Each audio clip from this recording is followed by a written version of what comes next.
Dare alla propria vita l'impronta della presenza di Maria, così il Vescovo al termine della processione per Nostra Signora dell'Orto a Chiavari, poi l'invito a far incontrare Maria ai bambini. Per Monsignor Tanasini e il Cardinal Piacenza, insieme negli anni del seminario, la festa è stato un momento di famiglia. Il 50° di messa è stato celebrato con gli altri compagni di ordinazione. Tornare alla freschezza e alla semplicità del Vangelo è il proposito formulato a Rapallo dal Vescovo di La Spezia al termine della processione per Nostra Signora di Montallegro. Ex Italgas, la replica di Levaggi, nel mio PUC quella era una zona riservata ai servizi, perché solo ora la riclassificazione dell'area da rossa a gialla, si chiede l'ex primo cittadino. Buongiorno a tutti, bentornati al telegiornale. In apertura alle feste mariane. A Chiavari ieri sera si è svolta la processione per le vie della città con la venerata immagine di Nostra Signora dell'Orto. Al rientro in cattedrale il Vescovo ha chiesto a ciascuno di dare alla propria vita l'impronta della presenza di Maria. Vediamo.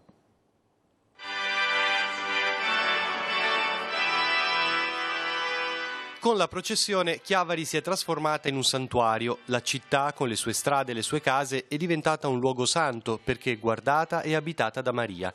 A dirlo il Vescovo subito dopo il rientro in cattedrale. Monsignor Tanasini ha effettuato il percorso con l'aiuto di una sedia a rotelle.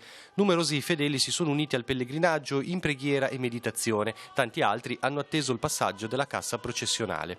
A causa dei lavori in Piazza Roma, la processione, trasmessa in diretta su Telepace, quest'anno ha attraversato una parte di via Entella. Il Vescovo dunque torna sulla visitazione della Vergine e chiede a ciascuno di dare alla propria vita l'impronta della presenza di Maria. Impegnandoci a far sì che tutto quanto Maria ha visitato rimanga santuario, cioè un luogo santo. Santo per la presenza di persone che cercano davvero la santità, la pienezza dell'essere umano che è portato ad essere divino dalla grazia di Dio, che ci chiama figli e ci ha affidato a Maria, Madre. Ave Maria, piena di grazia, il Signore è con te. Tu sei benedetta fra Il Vescovo ringrazia tutti per aver vissuto questi giorni nella fede. In particolare confessa di essere rimasto compiaciuto nel vedere la presenza di tanti bambini. Fate incontrare Maria ai bambini. Parlate della Madre del Cielo, che è così presente e che ha sempre così benedetto la nostra terra. Imparare a vivere la fede perfetta di Maria sono le parole del Cardinale Mauro Piacenza pronunciate al pontificale di ieri pomeriggio. Allora facciamo un passo indietro, andiamo ad ascoltare le interviste raccolte da Roberto Costa al termine della celebrazione. Dal Cardinale Mauro Piacenza, noto per la sua devozione alla Vergine, arriva l'invito a guardare e ammirare la fede perfetta di Maria. La fede della Madonna, ha spiegato, è l'esempio tipico del fidarsi di Dio. Del gettare tutto in Dio, di lasciare ogni preoccupazione, lasciandola nella sicurezza che Dio vede e provvede, e questo desiderio di portare Cristo a tutti come ha fatto Maria nella visitazione.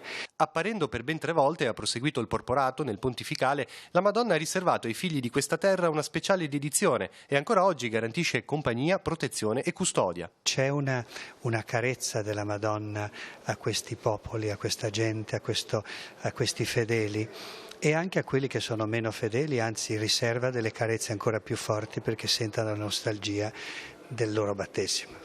Infine, l'esortazione a recuperare la stima per le cose di lassù, per vivere al meglio l'esistenza terrena. Ci sono tanti problemi sociali, ci sono tante povertà, ci sono tante necessità nel mondo del lavoro, eccetera. Però ci possiamo impegnare soltanto se leviamo gli occhi al cielo e poi, illuminati da lassù, guardiamo qua giù. Allora possiamo fare qualche cosa di duraturo e di costruente. Il Cardinal Piacenza e il Vescovo di Chiavari sono stati compagni di seminario ed entrambi quest'anno festeggiano 50 anni di ordinazione. È sempre stato un compagno veramente edificante, quindi anche dal quale c'era molto da imparare per il suo raccoglimento, per il suo impegno nella preghiera e per la sua carità. Una festa di famiglia dunque, alla quale erano presenti altri compagni di ordinazione.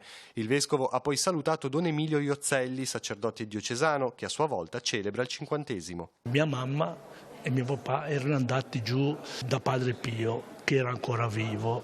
Mia mamma ha insistito, dopo essere confessata, se diventerò prete o no. E io, padre Pio, ho detto sì, suo figlio diventerà prete. Quindi l'ho saputo prima di esserlo. Anche questo è una grazia di Dio, perché il Signore vede la nostra vita, tutto come va. Oggi pomeriggio si terrà il pellegrinaggio degli ammalati in cattedrale a Chiavari con il rito dell'unzione degli infermi. L'inizio della celebrazione presieduta dal Vescovo sarà alle 17 in diretta sul canale 15 di Telepace. E infine ricordiamo che domenica 7 luglio alle 10 sempre in cattedrale si terrà la messa di ringraziamento per la Società Operaia Cattolica. E ora andiamo a Rapallo, dove ieri sera si è svolta la processione che quest'anno è tornata a percorrere il lungomare nella sua interezza. Il percorso è stato guidato dal vescovo di La Spezia, Monsignor Luigi Ernesto Palletti. Vediamo. L'arca argentea della Madonna, accompagnata dai fedeli per le vie della città e salutata dalle finestre e dai terrazzi delle case. Con la processione mariana si è intensificato il legame tra Rapallo e la sua patrona, Nostra Signora di Montallegro, una presenza di popolo che ancora oggi sorprende. Penso che sia molto bello perché la fede, in quanto tale, deve scendere dentro una cultura e scendendo in una cultura poi crea anche una tradizione che attinge anche da usi popolari, anche usi locali, ma che vengono ovviamente riletti in una luce cristiana e poi immerge in quella cultura i valori del Vangelo stesso e la presenza del Signore Gesù. In fondo è quello che poi compie Maria ogni volta che accostandoci a noi fa scendere in mezzo a noi la presenza del suo Figlio. La processione è tornata a percorrere il lungomare. I sestieri cittadini hanno dato vita al tradizionale omaggio dei botti, culminato con l'incendio del castello.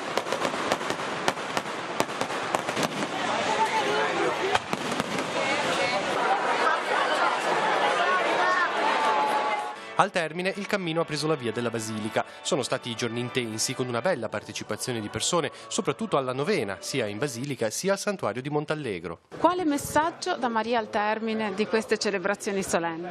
Direi veramente quello di ritornare nella freschezza al Vangelo, ma non tanto un Vangelo che sia semplicemente un insieme di norme ovviamente importanti, ma un Vangelo che porti a quel rapporto vitale col Signore Gesù. Dalle parole del vescovo di La Spezia si delineano 2 punti del cammino futuro della comunità rapallese: avere fiducia nella Chiesa e sostenere l'incontro. Rapallo quest'anno ha conosciuto tempi faticosi, non siamo ancora del tutto fuori, la fede dovrebbe anche aiutarci a vivere questo. Le acque ci hanno travolto, noi impareremo a camminare sulle acque. Chiudiamo anche la pagina su Rapallo ricordando che domenica al santuario di Montallegro si rinnoverà il consueto rito dello scioglimento del voto, l'inizio alle 10:30, la messa sarà presieduta dal vescovo, al termine la processione con il quadretto della Vergine e la benedizione della città. Ora cambiamo tema, veniamo ai temi amministrativi del territorio. Questa sera si riunisce il Consiglio Comunale di Chiavari alle 20:30, 6 le pratiche all'ordine del giorno, 12 punti riservati a interrogazioni, mozioni e ordini del giorno. Uno di questi è relativo al progetto di edilizia urbana nell'area ex Italgas di via Trieste. A chiedere delucidazioni l'ex primo cittadino Roberto Levaggi, capogruppo di Noi di Chiavari, e che denuncia: nel mio PUC quell'area era destinata esclusivamente a servizi e non a nuove case. Lo abbiamo intervistato. Avendo fatto decadere il mio piano, ad oggi vale più 35%. Ma, ripeto, nel mio piano urbanistico era zona destinata a servizi, 2/3 verde e parcheggi pubblici e privati. Non ci sta l'ex sindaco Levaggi nell'essere tirato in ballo insieme al suo PUC in merito al progetto di edilizia residenziale presentato da Italgas nella zona di via Trieste a Chiavari. Se il piano urbanistico comunale elaborato dalla sua amministrazione nei 5 anni di mandato ormai non esiste più, quell'area comunque, ribadisce l'ex primo cittadino, era destinata a servizi. È scritto chiaramente nelle carte: la zona della ex Tirrenia Gas, ex Italgas, era ad area servizi, per i 2/3 destinata a verde o parcheggi. Attraverso un'eventuale variante, quindi si doveva andare a tornare in Consiglio Comunale e poi in Regione, si potevano edificare al massimo 1000 metri quadrati o in alternativa una scuola pubblica. Solo con il ritorno in vigore del PUC precedente, denuncia ancora Levaggi, quello approvato dall'allora giunta Agostino, e senza ulteriori atti da parte dell'attuale maggioranza, che avrebbe potuto porre il vincolo sull'area, è tornato fattibile dunque il progetto presentato a suo tempo da Italgas come contropartita per la realizzazione del nuovo Palazzo di Giustizia.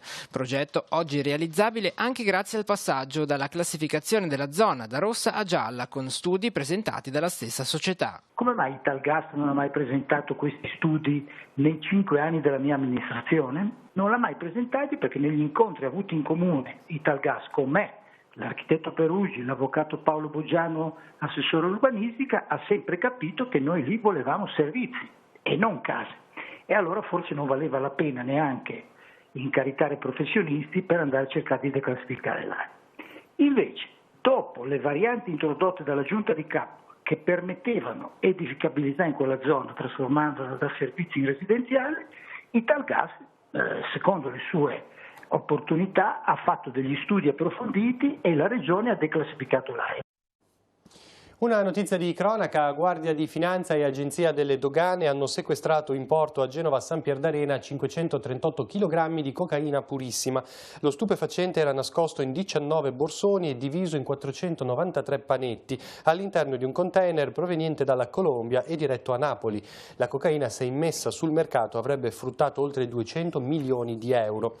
Ora l'economia, come di consueto il giovedì, dal 1 luglio sono scattate alcune novità per quanto riguarda la fattura elettronica. Si è concluso inoltre il periodo di transizione, ma vediamo la scheda della settimana.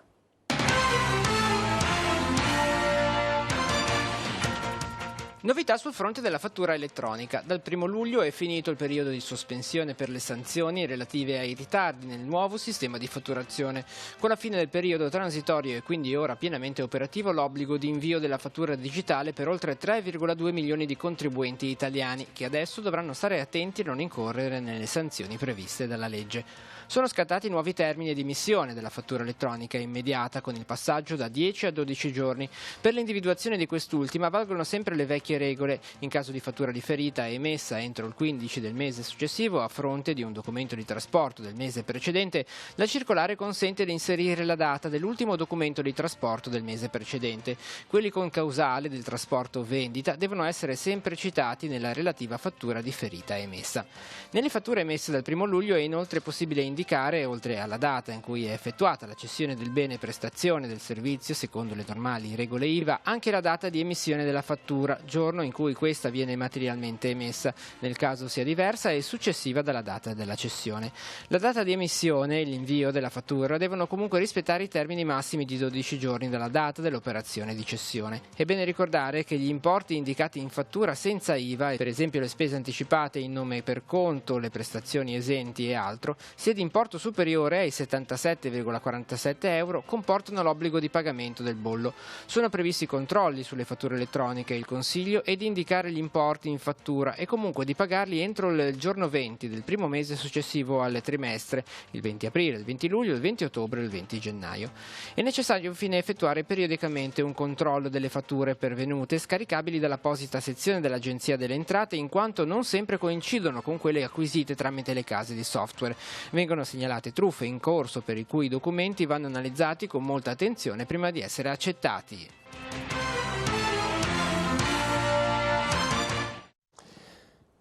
La Giunta regionale ha stanziato nei giorni scorsi 354.000 euro di contributi per il settore pesca attraverso lo specifico fondo europeo.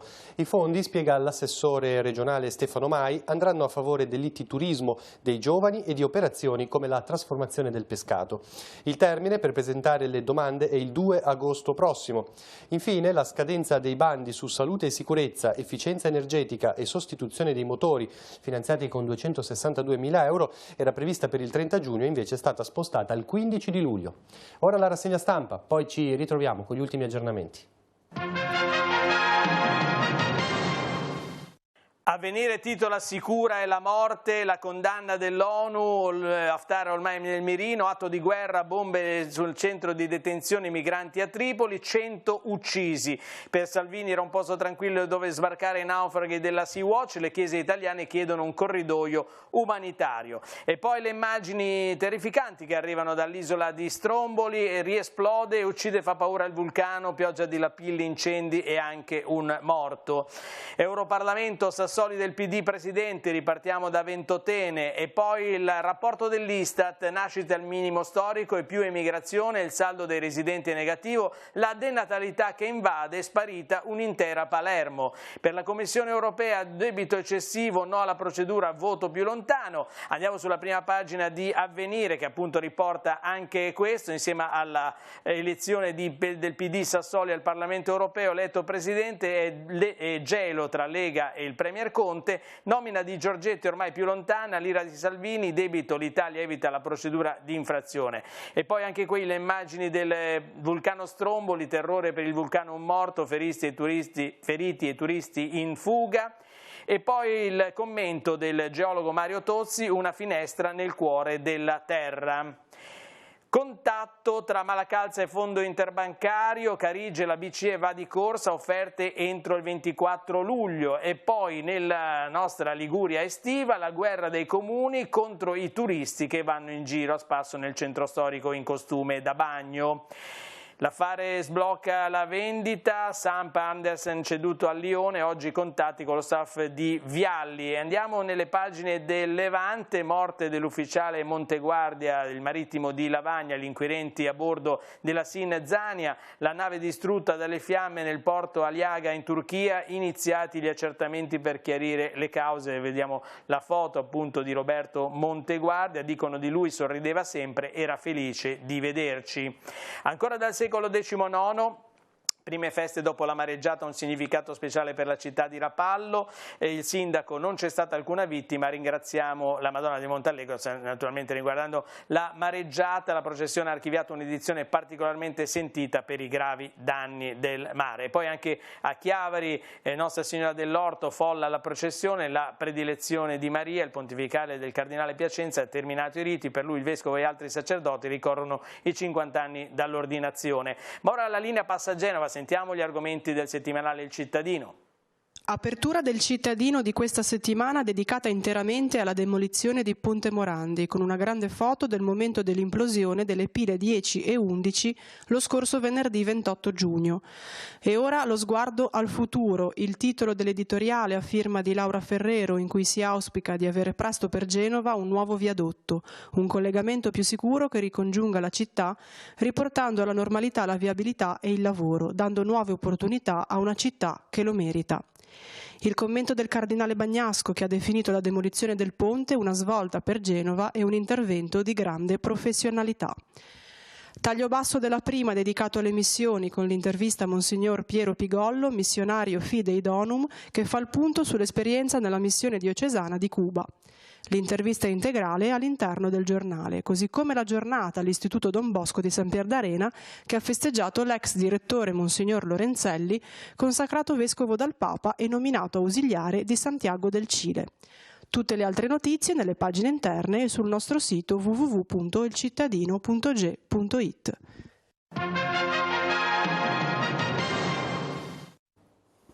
C'è Andrea Capitani dalla redazione per gli ultimi aggiornamenti. A te Andrea. Grazie Maurizio, buongiorno a tutti. Due aggiornamenti di cronaca. Un'auto con a bordo un uomo di 86 anni è uscita fuori strada ribaltandosi questa mattina a Codiverzi, siamo nel comune di Lorsica. L'incidente è avvenuto pochi minuti prima delle 8:30, sul posto sono intervenuti i vigili del fuoco di Chiavari che hanno lavorato più di 40 minuti per estrarre l'anziano rimasto intrappolato all'interno dell'abitacolo della vettura. Una volta tirato fuori è stato affidato alle cure dei sanitari del 118 che ne hanno disposto il trasferimento al pronto soccorso dell'ospedale di Lavagna.